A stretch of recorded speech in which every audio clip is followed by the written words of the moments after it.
drivers behind the line.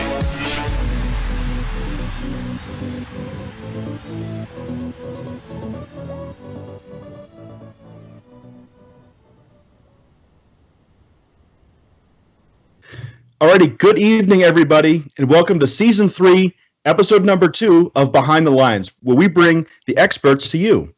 I'm Francis O'Rourke with GameSense, hosting tonight with Ruth Toomey. Say hello, Ruth. And our new guest, a new person to join the GameSense crew, Adrian Emerson. Adrian, why don't you tell us a little bit about yourself? Hey guys, I am currently with FRC Team 148, and I work for Greenville High School as an engineering and robotics teacher, formerly of 191 in high school and 229 in college. Awesome. Well, welcome to the show, Adrian. We're glad to have you on board, and thanks for doing this with us. It's a lot of fun. Glad to be here. Awesome. All right. Well, this week we're going to be talking about a great presentation on volunteering. We're going to have 30 minutes of presentation, followed by 30 minutes of Q&A by all the people out there in the internet land. And before we hand it off to our expert, we do need to mention that the views expressed by Behind the Lines hosts and guests are those of the individual and do not necessarily reflect the views of first participants. And don't forget that you can submit questions to us throughout the show by tweeting at FRC GameSense with the hashtag FRCBTL, emailing btl@frcgamesense.com, or by typing !Q into the Twitch stream chat. Yeah. All right. So with that out of the way, let's introduce our guest for the evening. I'd like everybody to welcome the wonderful and lovely Jess Boucher. Jessica, why don't you tell us a little bit about what you do? Hey guys, Jess Boucher. I started on a team back in 1999 with Team 237, Black Magic Robotics, and I've also mentored FRC Team 40, Trinity Robotics up in Manchester, New Hampshire. Woo! Former Chief Volunteer Coordinator for FRC, and now I'm just chilling, just volunteering, you know. Nice. Yeah. All right. Well, awesome. So with that, let's get straight away to the presentation. Again, we're going to do about 30 minutes of presentation, followed by Q&A. So if you have questions about volunteering, send them in now. Or if you think about it as Jess is talking, send them in right then, and we'll curate them and put the best ones on screen afterward. All right, Jessica, go ahead and take it away. Awesome. If we don't have any good questions, I get to tell funny stories about Francis. So. Okay. Please submit questions, everybody, please. Welcome to Volunteering for Fun and Nonprofit. As I said, Jess Boucher, former Chief Volunteer Coordinator from 2013 to 2016. And this is a presentation that I did for the New England First community. So let's get started. The objective is to really learn about volunteer opportunities within First, learn how to volunteer for First, learn how to upgrade your current volunteer position, who doesn't love an upgrade, and learn how an event committee works. So we're going to go through why volunteer, a little bit about districts versus regionals, how to sign up to volunteer, and then a little bit about volunteer paths, which is a thought piece that I've curated a little bit so that you can talk a little bit more about ways that you can grow within your volunteer journey. So a little bit about me. So from 1999 to 2001, as I said, founder of FRC 237, Black Magic Robotics down in Connecticut. From 2005 to 2011, I mentored FRC 40, Trinity Robotics up in Manchester, New Hampshire. This is my 17th FRC season in 2016, which is my 16th year volunteering. I had 10 years volunteering at Championship as a volunteer coordinator, and I've literally done almost every volunteer job. I do still need to learn how to robot inspect. That is something that is a place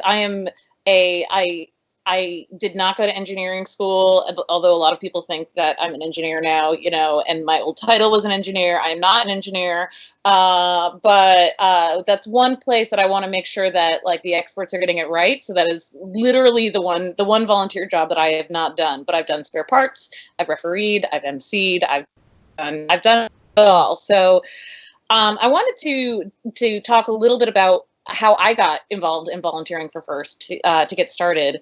I was with my team my first year, and teams are great, and I absolutely love it, but I wanted a little bit more. And so back in my day when it was still nationals, they first used to call for volunteers by sending out an email to the teams, which doesn't happen any longer, but was how things were done back then.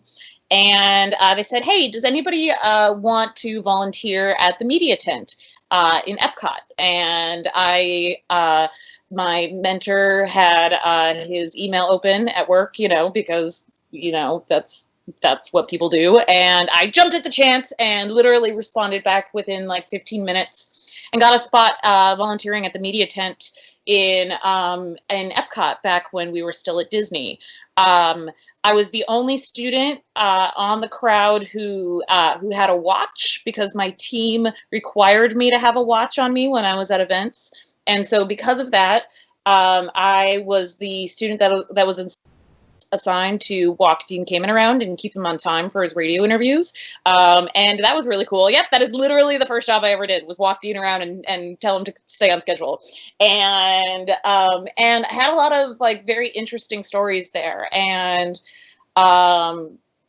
when a few months later, after I volunteered, it was in the middle of the summer, I ended up getting a letter of recommendation from the media manager at this time, which, if you now fast forward, is like 7 media managers later for FIRST, and who wrote a lovely letter of recommendation, said I was, a great volunteer, and that, that I could use this wherever I wanted in my college things and things like that. And I was just so touched. I loved the experience anyway. But when I got that letter, I realized that this was something that I really wanted to stick with. So as I said, I did not go to engineering school, which was like big deal back in the late 90s, early 2000s. No scholarship money was available for kids outside of engineering. I went to business school instead. I went to Babson, which is the #1 school in the nation for entrepreneurship. And they didn't understand me either, because I was a kid showing up with a toolbox and a wrench and things like that. And I was going to business school and learning all about, accounting and finance and all of this fun stuff. But I think it's been a really interesting mix. And I've been working in software ever since. So I utilized my time in college to get my first fix by volunteering. And that's when I really fell in love with it, because I could work at school really, really hard and go to a FIRST competition for 3 days and see all my friends and get my robot fix and think it was so cool. And then I could get back to work. So that's where I really started to fall in love with this idea of being on the volunteer side. I started volunteer coordinating after I left college. I wanted to work on a particular regional that was close by. And it was literally the first thing I thought of doing once I got a car was, I can join a committee, which is very, very first of me. And I couldn't join that committee because because the meeting location didn't work out for me, but I ended up joining Connecticut committee and loved being their volunteer coordinator, and ended up that year was the first year that they started having volunteer coordinators at championships. And I really love volunteer coordinating at championship because I get to see everybody and it's super fun. So I ended up being asked to become chief volunteer coordinator, and it was great. And I loved it a ton. Ended up receiving volunteer of the year at championship this year. And at this point I kind of figured I needed to go grow in different ways. And so it was time to retire. So here I am. A very long story, but a very cool career. And I feel like I would not be the person I am today without FIRST. So love that. So why volunteer for FIRST? There's so many reasons. I mean, I've just given you a story of my personal story, but a lot of you have a lot of great stories as well. It's rewarding. It's super fun. it's for all ages and backgrounds. And I get I get that a lot from people, especially volunteering at championship. They're like, well, I don't really know, like I'm just a mom and my kid's competing and I don't know what to do. It was like, no, this is okay. Everyone has a home in volunteering. So it doesn't matter whether you're engineering or focused in other areas, STEM adjacent, if you will, is what I like to call it. It's really for all ages and backgrounds. It's very active. There's events popping up all over creation. And so there's really a lot that you can do. You'll certainly meet the smartest kids I know. I've met so many amazing people that I would never have met through my normal social channels, that I really feel like this is this is the hotbed for innovation within the world right now. Dean has that video, I'd say 5 or 6 years old, and he says one of these kids in the audience is going to cure cancer. One of these kids is going to, generate a motor that won't pollute. And I absolutely believe it. And these are the smartest, coolest kids you will ever meet. Obviously, robots are cool, or else why would you be watching the show? Robots are cool, but yeah, there's so many reasons I could go on and on, but it is really fun. What a lot of people also don't realize is that they can use it for other reasons. So a lot of people come to me, or I have a lot of groups that are planning regionals come to me saying, like, how do I reach my volunteer base? And I say, you've got to reach out to these religious groups, honor societies, Greek organizations, what have you, that require volunteer hours, because any volunteer coordinator who's working for working for FIRST will gladly sign your volunteer slip and say, I will, that this person worked 8 hours and they were amazing and I highly recommend them. And it builds character, and these organizations see that. And so you're able to do that, to fulfill a volunteer credit that you might need at a particular point in time. I was in a sorority in college, and literally I could get out of anything I had to with them because I was volunteering for FIRST. And every day that I volunteered for FIRST, I was putting in a 10-hour day.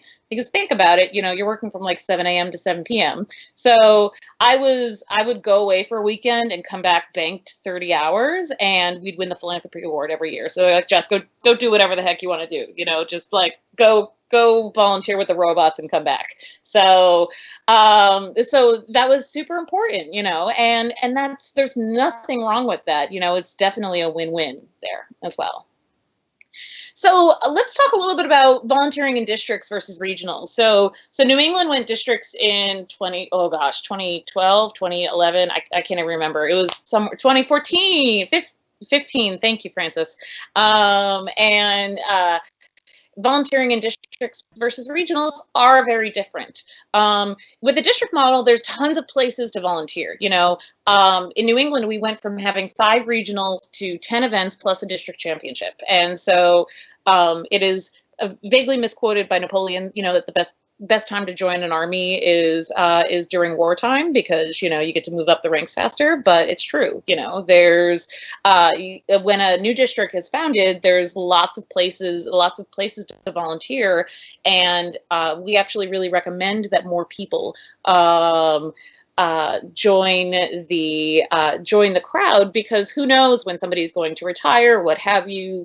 I really enjoy the diversity of having lots of different people in those roles. I like to have 4 or 5 different lead robot inspectors. I like to have, 6 lead judges, so that we can spread the wealth, train new people, and if somebody gets hit by a bus, we're able to fill that need relatively quickly.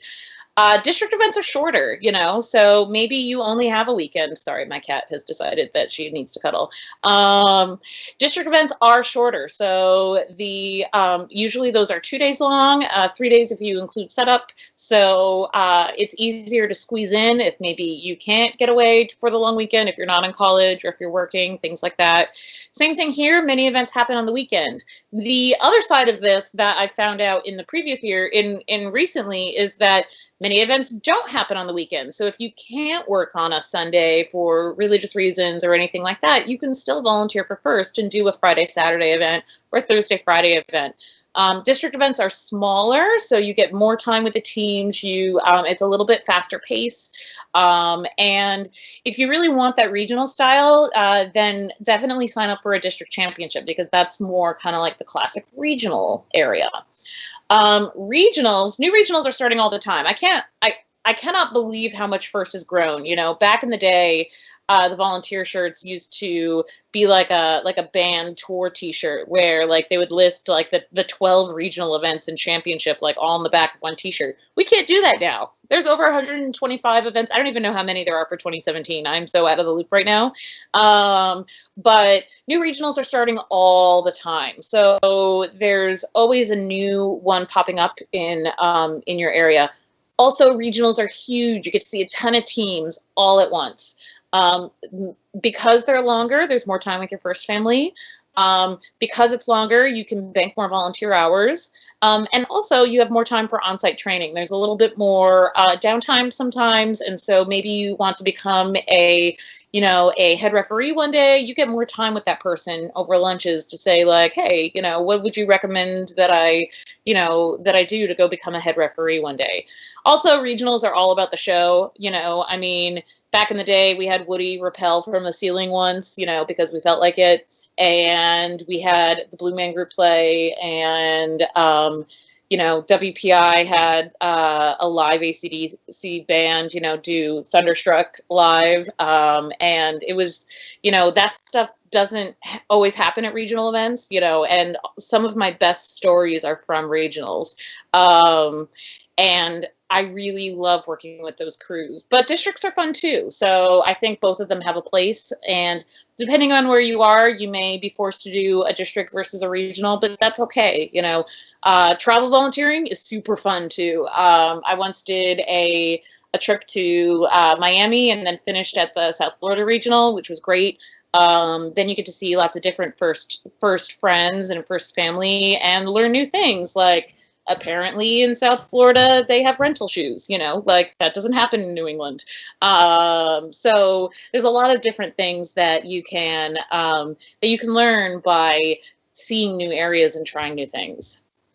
All right, so how to sign up for volunteer. I love this picture, by the way, like that picture of that girl's surprise face. Like, it's just amazing. But basically, with the new site, it's a little bit hidden. So I have put the URL up on the top of the screen, which is pretty long. I'm sure we can do a bit.ly and put it in after the show as well. But if you are on the FIRST Inspire site, you go to Ways to Help, and then you go to Volunteer. And then on the next page that you'll see, go to the event volunteers area and click read more. If you click on the video next to it, you can hear me talk about volunteering for FIRST. And every time I've shown that picture to friends, that video to friends, everyone's like, where do I get that really cool hat that lady in the screenshot is wearing? But once you get to the read more area, you'll see a link for volunteer registration. And there you'll be able to fill things out. It is all online. This is a little older screenshot, but the format is the same. You have to register with FIRST and go through some screening, and we'll get into that in just a minute. But once you've screened once, it's good for 3 years, and you do have to register every single year. So if you have any questions about that, the links on the left, volunteer screening process, VIM's user guide, frequently asked questions, are really helpful. The Volunteer Resources Department does a lot of really good work with that. So how do I volunteer? To volunteer, you must be at least 13 years old, 16 for championship. And I get this question asked a lot because a lot of people fall in love with volunteering during the season, and then they're like, why can't I work champs? Well, I'm sorry, you are not 16. So it is for insurance reasons, and it is one of the hardest fast rules about championship that we have. So you do have to check your age limits. within there. Also, regionals and district events are allowed to up that age if they so choose. So if maybe they only want 14 and above, what have you, they can restrict that, but they would also be letting you know locally. But most events are at 13. You do need to fill out an application in VIMS. We just showed you how to get to VIMS. You need to select your events and roles of interest. So you want to pick your locations first. You'll do a search for, maybe I want to see all the events in Wisconsin. And I select Wisconsin, pick the events that I want, and my roles of interest. Don't be afraid to put in different things, but also put in a variety of roles. You know, as a volunteer coordinator, I would go back and look, and this person, like, oh, this person wants to MC, judge, be the head referee, and they signed up 2 weeks before the event. You know, like, that is an excellent choice, but I filled all of those roles out already. So definitely put a variety of roles, things that you would really like to do as a reach, but then also things that you would be totally cool with doing, because this will allow the volunteer coordinator to look at the path that you're interested in and maybe put you in something that is not listed on the website that could be a feeder role into something else. You do need to agree to be screened, except for minors and non-US residents. There are separate processes for those. And you also need to agree to the YPP, Youth Protection Program policy. So there's a lot of, you know, like, there's a lot of paperwork, what have you, but it is free. And FRC has done a really great job in streamlining the screening, and usually they get back to you within, you know, 2 to 3 days, what have you. I believe you also still need to list a recommendation, what have you. Usually that's like your mentor or somebody like that. That's great as well. Another great thing that FRC has done in the meantime is that you now get emails if you submit things and pass screening and things like that. Like, which is amazing. So so this is a little bit out of date, but you wait for your assignment, you pass screening. As soon as you submit your application, it goes straight to the volunteer coordinator. Most volunteer coordinators start their assignments, I would say, in around this time, you know, late October, early November, starting to work towards events, what have you. I was lazy and started things like after Thanksgiving, but, you know, it could be anywhere within a range there. So that basically how we typically fill it out is we fill out our key roles first, and then we fill everybody in beneath them. So this is about the time when you're going to start to hear about those bigger roles. And then as the season goes on, there will be different timelines as to when things are due. Like, for instance, referees and robot inspectors are due before kickoff so that they can be certified and have a quiz and take the quiz and everything like that. So there are, if you're looking for specific roles, those do have extra timelines behind them. Actually, real quick, Jessica, I was going to ask you a quick question. You mentioned that there are roles that are not on the website. What are, like, some examples of roles that may not be on the website that you would get assigned for? So that's an excellent question. So I usually have as a volunteer coordinator, I usually have a spreadsheet that is like, that has like key volunteer roles for FRC, but then also has, you know, roles that are specific to, for instance, that are specific to the event. Like, for instance, maybe we, you know, need an MC wrangler, or maybe we need a, which is actually now an official position. Used to not be. Used to just be flag ninja, but now it is, you know, MC attendant or what have you. You know, some years where we need, like the defensive coordinator is a great example, you know, like that needed to be held secret before the game was revealed, but that was a specific person that you had to build for, you know, and I worked out, like, dealing with the specs of that, you know, that person needed to be over 18. They needed to be, I needed to trust them as a person, that they could be, they could be in an equal, cool situation, what have you, really be calm under pressure.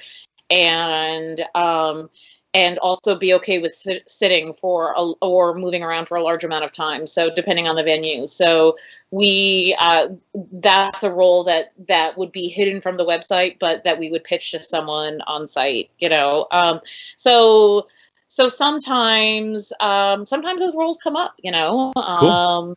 so you never know. And the thing is that it is buried deep within the volunteer handbook, but it does specifically say that volunteer coordinators can ask a volunteer to do a job at like any job that they need, but the volunteer has to agree to be comfortable with that. So things do change on the fly. Like Francis, you volunteered for me and I've had you do a myriad of like really random jobs at points. Yes. So I'll be like, Francis, you carry things out of my car. Like, Yep. Francis, carry this out of my car. Yep. I used to have a hatchback that I would literally fill with all of the volunteer things. And like Francis was there early. And so he would, that was part of his volunteer job is schlepping things up to the volunteer lounge. Yep. So kids, remember, if you show up early, you're going to have to lift stuff. But there's usually pizza at the end. So yeah, exactly. there is benefit. Yay. So yeah, sometimes roles depend on the venue, depend on the game, what I found is that these things are ever changing. So you never know. So the question I get sometimes is, where should I volunteer? Especially for someone who's never volunteered before. We get into these questions about like I've never done this, but my kid is here and I'd love to do something. And there's 3 questions that I really like to ask them.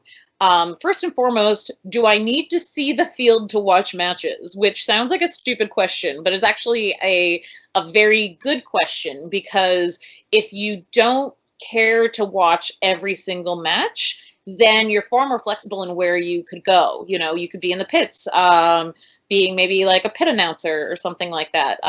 Or you could be doing ambassador duties and giving VIP tours. Like if you don't need to see every single match, that is an excellent question to ask yourself, because that makes you far more flexible to move around into kind of the cooler roles. But if you really are there to watch matches, and that's totally okay too, but that really focuses you towards field roles. Secondly is, do I want to utilize my technical knowledge? So do I have technical knowledge and do I want to use them? Some people don't, I mean, some of the people who do team queuing are some of the smartest, like they're brilliant technical people who are engineering all day long, but they're like, no, I just want to tell teams where to go, or like do crowd control or whatever, some people really want to utilize their talents there, and some people don't care. So if you want to utilize your technical knowledge, then you're going to be steered more into an inspector, FTA, kind of like that route. So you want to ask yourself that as well. The third thing is, do I want to interact with the teams? Some people, especially judges, are a great example. Judges love talking to the teams. This is the only thing my father does any longer, is that he's just like wants to talk to the teams, which is great. But if you don't need to interact with the teams, then there's other roles for you as well. So you want to ask all those 3 things as you start to figure out what you want to do volunteer-wise. And if you have questions, you can email the committee and the volunteer coordinator and say like, hey, I've got a question. Can you help me out? And we should be able to find you in a role for that. So just wanted to say, first is always in need of people to do the following: reset, queuing, crowd control, managing a myriad of desks, and assign as needed, which is, help just schlep things across the venue. So there's that. The final thing I want to talk about is volunteer paths. This started to come out of a question that I got a lot, is like, this regional has been around for a decade and this guy has always emceed and I really want to MC, but I'm just a kid, like how do I eventually get there? And I wanted to really think of your first volunteer journey as a career and build yourself up toward it. Like the example I gave earlier with the kid, who signs up to judge and MC and field and, like do all of the already assigned roles 2 weeks before. Well, I can't help you grow in that if those are the only things you want to do. So that's why you want to think about it as a journey. Many of the high profile jobs are already pre-assigned. Usually they're kind of all filled out before Thanksgiving or so, and people still sign up for them. And common volunteering paths allow for people to work towards their goal position. So ways to accelerate this, because I get this asked all the time, you know, how do I go become a lead robot inspector? How do I get that really cool job? You can ask to shadow a current goal position. So ask that MC, say like, how did you get into this? How did you practice? Volunteer at off-season events. Off-seasons are huge. I remember when there were like 3 off-season events, and River Rage 20 is right around the corner, which just blows my mind, by the way.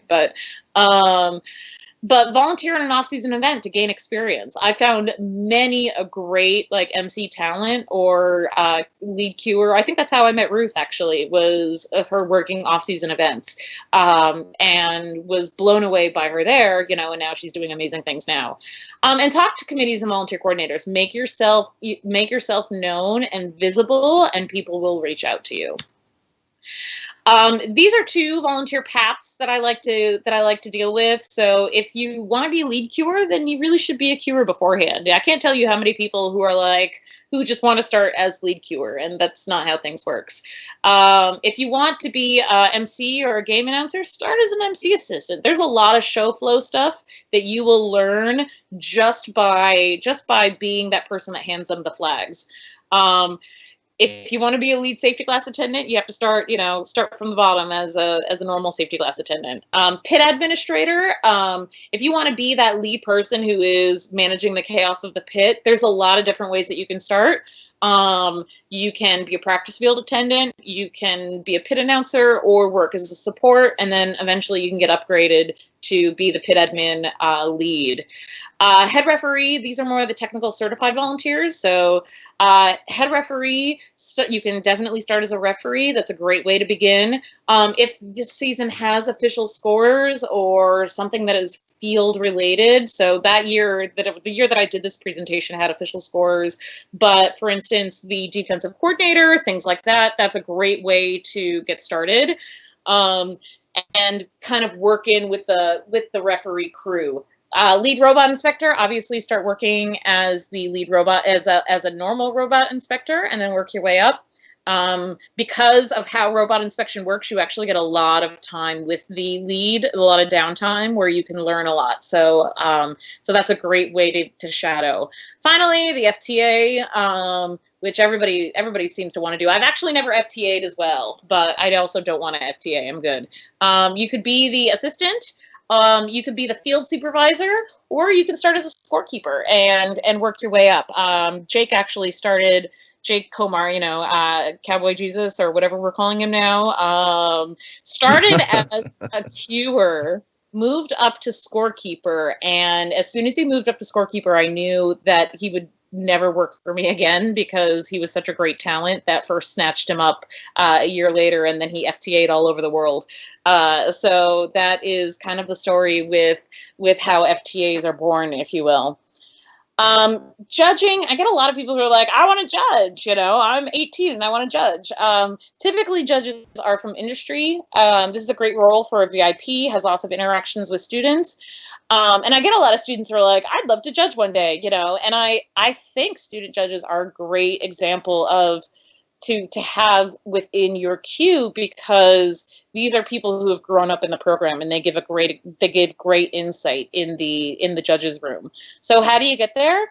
Talk to committees, judge at off seasons, become a judge assistant. That is one of the most fun, underrated jobs, like crazy, but also fun jobs where you're basically following around the judges and making sure they stay on time and get their scripts written. So there's a lot there.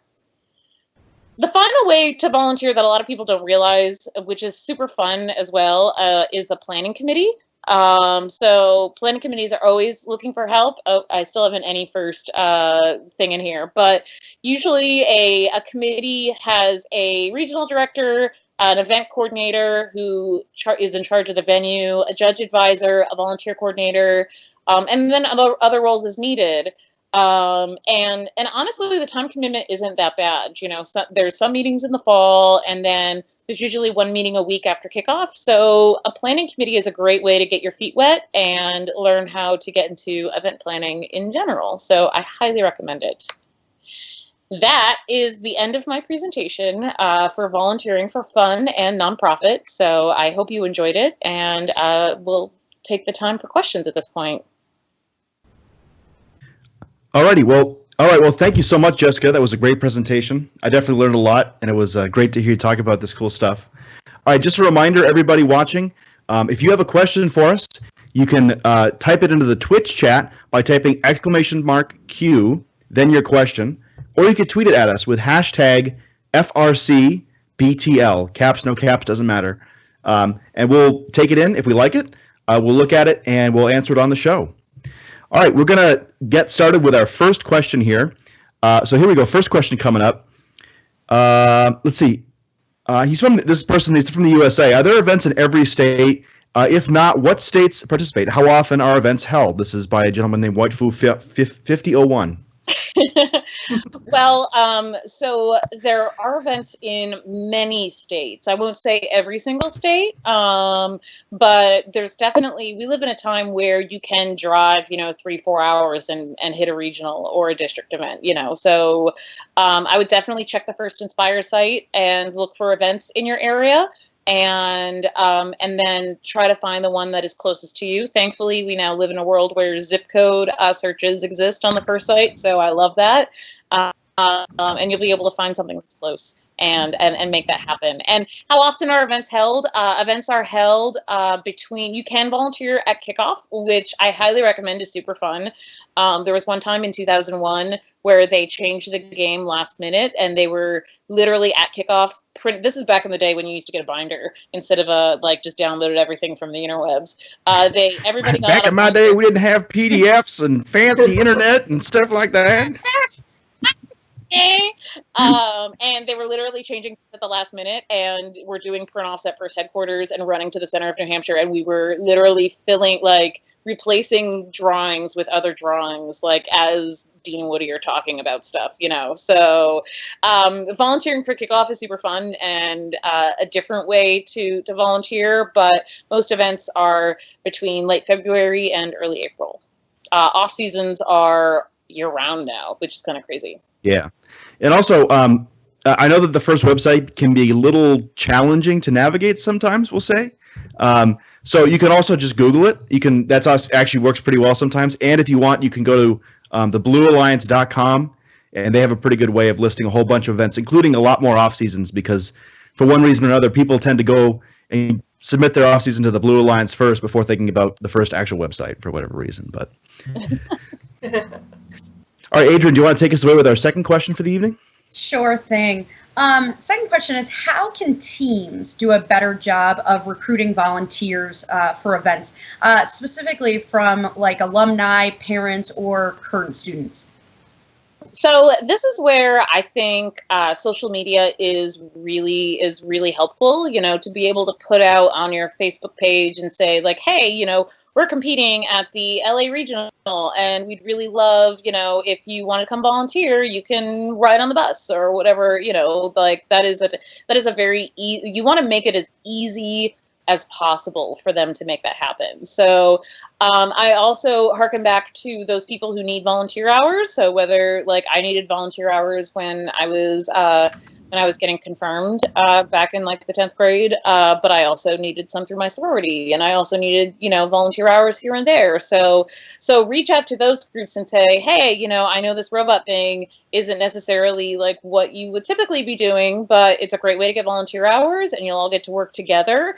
Usually when a volunteer coordinator is told, I've got a volunteer group coming, they'll typically like to put them together because that makes them feel more comfortable. So you'll all be doing field reset together or something like that. So that allows you to work as a team and do team building things while also getting your volunteer hours. So definitely talk up the events that you're working at and make it easy for them to come along with you. Yeah, and just to sort of add on that, I think that if you you can create a culture within your team where volunteering is one of those things that's kind of expected or anticipated or something that is really cool. And like Jessica was saying, if you can sort of get the ball rolling, it becomes a lot easier because, Timmy may not want to go alone to a district they're not competing at. But if him and 4 of his friends and a whole bunch of other people decide to go, all of a sudden it's a trip and you're having a great time. And it's a lot easier to get people involved. I know on my team, we do a lot of events ourselves, and a lot of other folks go to all sorts of events and volunteer. And it's one of those things that we sort of push and urge people to do. It's true. Yeah. Absolutely. All right. Go ahead. Ruth, why don't you take the next question? Sure. Looks like the next question is, I volunteered at an event and sadly had a poor experience. What can I do to give feedback on this, and who should I give it to? Well, first of all, I'm sorry that you had a poor experience. That happens sometimes, sometimes we can control it, sometimes we can't control it. Murphy's Law is always present within events, like I have lived through tornadoes. I have lived through, volunteered through other natural disasters. I've had multiple medical disasters that I've had to deal with. I had once the toughest guy I ever knew, his kid cut his finger on his driver's station, and did not realize that this guy was afraid of blood, though, and he came up running to me, holding the kid's hand, screaming and saying, "Ah!" that stuff happens. So whether it's a physical event or an emotional event where somebody maybe, is talking poorly about FIRST or is causing a rough experience, there are definitely ways that you can handle it. First of all, the volunteer coordinator has a formal method that's called the non-medical incident form. We also have a medical incident form, if you're wondering. This is where the name came out of. But we're required to, if somebody does get hurt in an event, we're required to fill it out. But if you have an experience where you feel uncomfortable or you want to just report something and you want FIRST to know about that, talk to the volunteer coordinator. They're required to have those forms on them, and FIRST will follow up with them afterwards. So even the volunteer coordinator is trained in handling that, so they'll be able to answer any questions you have about that, and it's kept confidential. You will receive a message about it, just to follow up and say that they received it, and then if they decide to talk to the person about it as well, that could be it as well. But there is definitely a way to bring things to FIRST's attention. Additionally, if you can't find the volunteer coordinator right away, usually my best guess for finding someone who can find the volunteer coordinator is find someone with a radio, because the volunteer coordinator knows everyone, mostly because they're in charge of when food starts. So everybody loves the volunteer coordinator because they can tell you when to go for food. And so if you find someone with a radio and say, "Hey, can I speak to the volunteer coordinator?" chances are they're going to be able to find they know who that person is and can get you in the right direction. So that would be my recommendation. Okay, cool. Okay, cool. Awesome. All right, well, let's go on to our next question here we've got going on. So here we go. This one's a good one. Does my experience at FCC or FLL or VEX volunteering help at all when looking at roles in FRC? Like, for example, if I emceed a Lego event, am I good to go directly into FRC, or should I do flags for a year? I love that, because you guys ask me to MC your FLL event every year, so I guess that's a great example. Well, I mean, it works. Fun event. Yeah. Yes, it absolutely does. A lot of what I find is that the robotics world in itself is very small, and everyone borrows the best things from each other. So if you've emceed at one event, you probably have a good chance of doing well at another event. So whether that's, moving from VEX to FRC, or, from FLL to FTC or what have you, they absolutely have they have some corollaries there that are definitely useful. One thing I will say, though, is that the audience is different.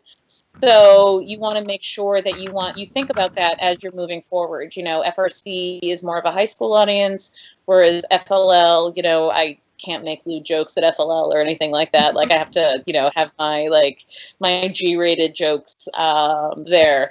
So not that you can't make lewd-rated jokes at FRC events, except the championship. Actually, I think that's one exception, I believe.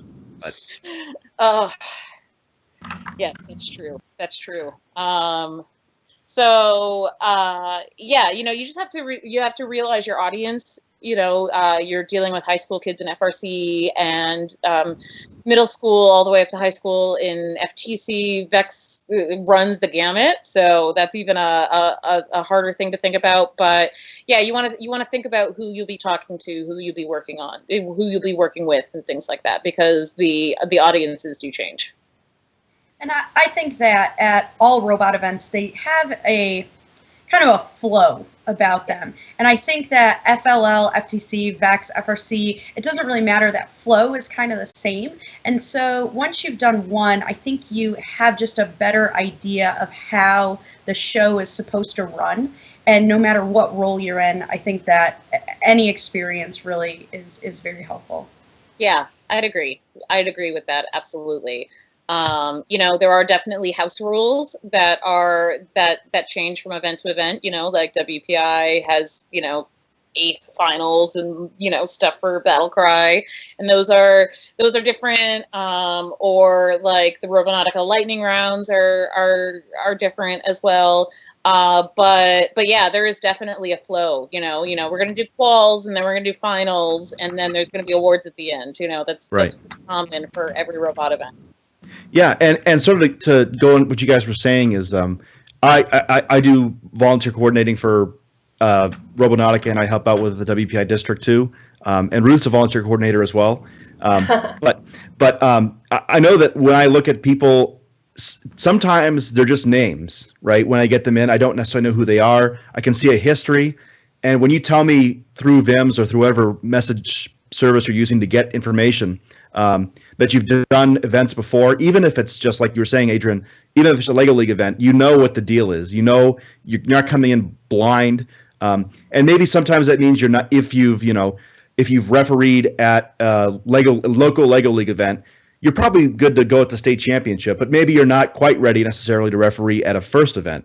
But maybe that gets you in as a official scorer right away, or puts you in as a backup referee if somebody's sick or what have you. So definitely put that information down when you're talking to your volunteer coordinator, because it's very useful. All right, Adrian, do you want to take away with our next question? Yep, no, it's good. Sure thing. Next question are, what jobs can I do as a student, and are there any jobs that would be off limits? So, there's jobs as a student. There's actually a ton that is available for you, especially since you have the energy and you get to run and you can run around in most areas. So like the kids that I've worked with who field reset, God bless them, you know, because they have countless energy, and all I need to do is give them candy and they just run. You know, like that is where I love you guys the most. And I can't do that any longer, even though like I am infamous for running across the dome in heels after a medical emergency or something like that. You know, I have my limits as well. But yeah, so definitely like being kind of that, like that's a great place to go. Anywhere where, especially like the practice field is a great place. I know a lot of people kind of like are like, oh, the practice field, it's out in the corner and nobody loves us. But you know, like you can make that super fun too. I've seen crews of kids have like a ton of fun at the practice field. Usually because like they get to see the secret stuff that comes out before like finals and everything. So like when stuff drops, they're like, oh yeah, you know, they get to see all the cool stuff. So any jobs that are off limits to students, I would have to say usually the certified roles are typically off limits. Usually, so that's like referees, robot inspectors, things like that. As a volunteer coordinator, I want someone who is who is mature enough to be able to take those roles. And I say that with also a, post high school age is typically what I'm going for, what I would go for with those. But then also, I also want a bit of mental maturity as well. And we're all, I don't take myself seriously. I am sometimes like I'm human as well. But if I have any worries about like mental maturity or things like that, I'm not going to put a microphone in front of you, and have you get on top of the soapbox and talk about stuff. So I don't know, like you need the higher roles, the key volunteer roles, you're going to have to work up. That's just the nature of the beast. But there's lots of ways that you can prove that. And if you just have to get creative with it. Great. Cool. All right. Ruth, do you want to read our next question for Jess? Yeah, absolutely. So this one came in from Reaper Goat in the chat, and their question is, how do you become a CSA? I think it was asked by a couple different people in the Twitch chat. So for those of you who don't know, leading into it, at an event, CSA is the Control Systems Advisor. They're the folks running around in the orange hats. That's true. And I think this presentation was built pre-CSA, which I'm dating myself like 1,000 times over in the presentation. But that really takes usually with someone who is coming in cold and I'm looking for a CSA, I'm looking for someone who has some like technical knowledge in their job, because typically you're putting in like your job title, things like that. And I'm like, oh, you're an engineer at blah, blah, blah. Or you list in your description that you're going to school for engineering and you're like working on your master's or about to graduate, from here, there, like that. Those are great places to start as jumping points for CSA work. There is some training with CSAs, and you're definitely not alone typically. So we do take people from outside as well, but CSA is a great way to, if you have some technical knowledge, that's a great place to get started. Yeah, and I'd also like to say that I've noticed that depending on where you are exactly, being a CSA is also one of those routes you can take to be an FTAA or a FTA or something like that. I know that at a lot of events we run, especially off-season events where we may not have as many people or the pressure may not be as high, an FTAA and a CSA kind of merge into one role. One other thing that I wanted to mention, especially about championship, is that a lot of these roles that I'm looking for at championship, I do recommend, I am looking for people who have done it during the year. So CSA is a great example. So if you've CSA'd during the season, then you're a shoo-in at championship because you've already gone through the training. Same thing with scorekeepers, referees, inspectors, anything technical. You have to have gone through the training, which means you have to have worked an event that year. So you can't like take a year off and come back. Like you need to do some pre-planning to, if you want to work championship, to make sure you do that. CSA is one of those roles where I would definitely pick someone who has CSA'd in that current season and has seen some field time and everything and has that experience over someone who hasn't. Cool. And sort of speaking about that, let's go on to our next question here. Question is, what exactly is involved in this certification process? We've been talking about a lot for refs and inspectors. I know I've done the ref process and the inspection process once at a district event before inspecting. But how involved is it? How much time do I have to spend studying and get ready for this? Depends on the year, I think there's a lot there. I think the inspector quiz and training is a little bit more standard, but sometimes I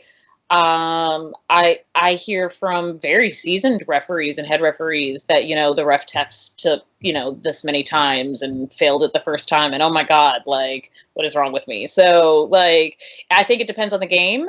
It depends on the complexity, but there is definitely training beforehand that you'll be taking, so don't fret, like if this is your first time refereeing and you, as long as you understand, the rules and are, a relatively smart person, I think you'll do just fine. So yeah, it's a course that you can take at home and a test that you have to take online.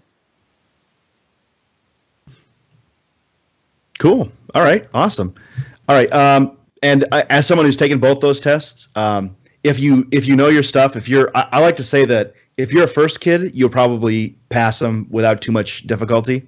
If you're a person who's designed a part of your robot, you'll know most of the inspection rules. If you've wired your robot, you'll know most of the inspection rules. Not your own horn or anything, Yeah.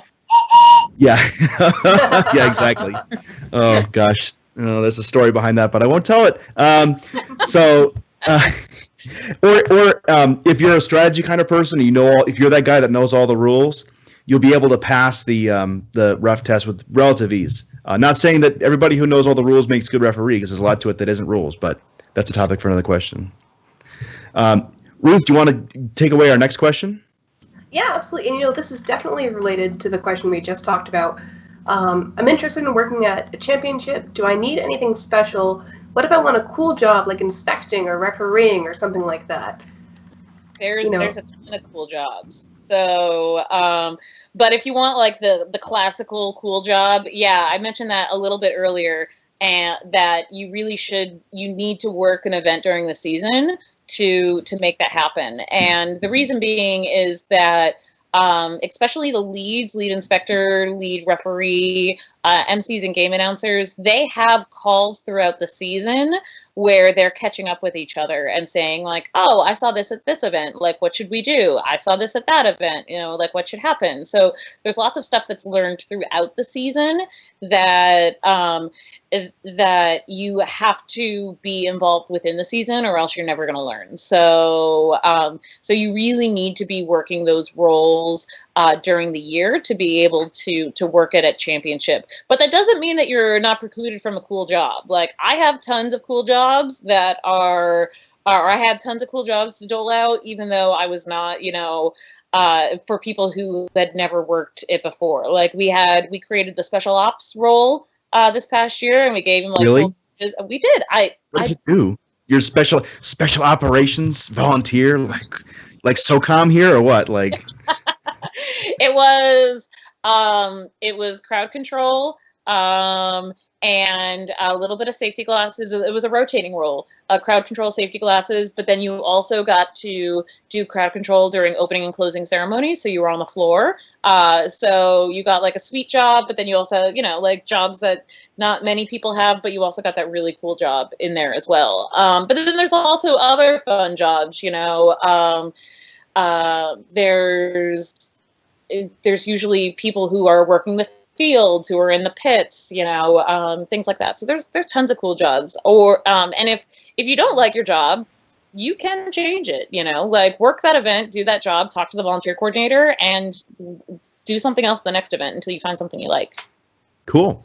And real quick, I guess, how do you get onto Einstein? How does that happen? Is that secret, or is that something we can talk about? I retired, so Well, your chances have doubled now that there are 2 championships out there. So double the Einstein, double the fun. So if you want to work Einstein as a volunteer, you need to work on a field, and Einstein is selected by a group of people in a variety of ways. A lot of that, the best thing I can give to a volunteer working on a field to get onto Einstein is to really build a cohesiveness with your crew. One of the things that we like to keep each field on is that we want to keep them within 5 minutes of the schedule, because there is no notifications going on in the pits. There's no cuers down in the pits yelling at them to get on the field. So as long as you're staying plus or minus 5, that's a great thing as well. Additionally, you really should have a good, work ethic and a good rapport with your crew. The Curie crew all the time does like stretches in the morning and everything together. They're hilarious. Like, I don't understand, but like I think it builds a really good rapport between the crew, because once you get selected for Einstein, and I've been selected like 3-4 times or something like that. But once you get selected, you are first volunteer group within in the eyes of everyone. And so you want the best volunteer group together. And that's not just one person. We're not picking it just because of Francis. We're picking it because I love to pick on Francis. I'm sorry. We're picking it because of the sum of the whole. And that's the same thing with a team as well sometimes, like you're not picking a team because of a particular mechanism on the robot. You're picking it because of, they have a good strategy, their auto's great, like they're doing, it's the sum of the parts, if you will. So that's how you get to Einstein. Awesome. I think we got one more question for you, Jess. Let's talk about hotels, especially at championships. So if you are a volunteer, how can you get a hotel? That's a great question. There actually are hotels that are blocked off for the volunteers at the volunteer rate at champs, and basically once you get assigned in VIMS, the hotel crew goes in once a week and grabs all the volunteer emails and sends them out a code. So if you're nervous about that, you can also definitely email First Headquarters, volunteer@usfirst.org or firstinspires.org. Oh my God, I'm really doing myself. And really and ask them, be like, hey, I got my confirmation, but I haven't gotten my hotel code. What's going on? And they're more than happy to help you out. The Volunteer Resources Department is an amazing group of people, and I miss them terribly already. But they're more than happy to help you out. So that would be the best way to get a hotel at champs. Awesome. Cool. All right, well, everybody, that's all the time we have for tonight. Thank you all for watching, whether you're watching us live here on Twitch or YouTube, or you're watching us recorded on YouTube. First, I want to say thanks to Adrian for coming on and doing the show. Thanks. Good job with your first show, Adrian. Well done. Thanks. And I want to give out a huge amount of thanks, despite how much she made fun of me, to Jess Boucher for doing a great job on the presentation. And thank you for all your almost actual full 20-year career doing volunteering with First. Hey, I live to make fun of you, Francis. So yep. I mean, the joy is all mine. Anytime. All right. Well, we're going to be back in 2 weeks with our third episode of the season for Behind the Lines. We're going to be talking about women in FRC. We're going to have a few folks on, and including Adrian and probably Ruth as well. So definitely want to tune in 2 weeks. That's going to be on 11/2, which is November 2nd, 8 p.m. here on FRC. Twitch.tv/FRC GameSense. If you want to see more about Behind the Lines, just go to our website, frcgamesense.com, or go to firstinspires.org and find the Behind the Lines page. It has every presentation, including the one Jessica's going to just gave to us. We're going to put it up there, and all the presentations from the past 2 seasons as well. With that all done, if you're in the United States, go ahead and tune into the debate or not. And thank you all for watching. And hope to see you again in 2 weeks. Thanks, everybody. Bye-bye. Bye. Bye-bye.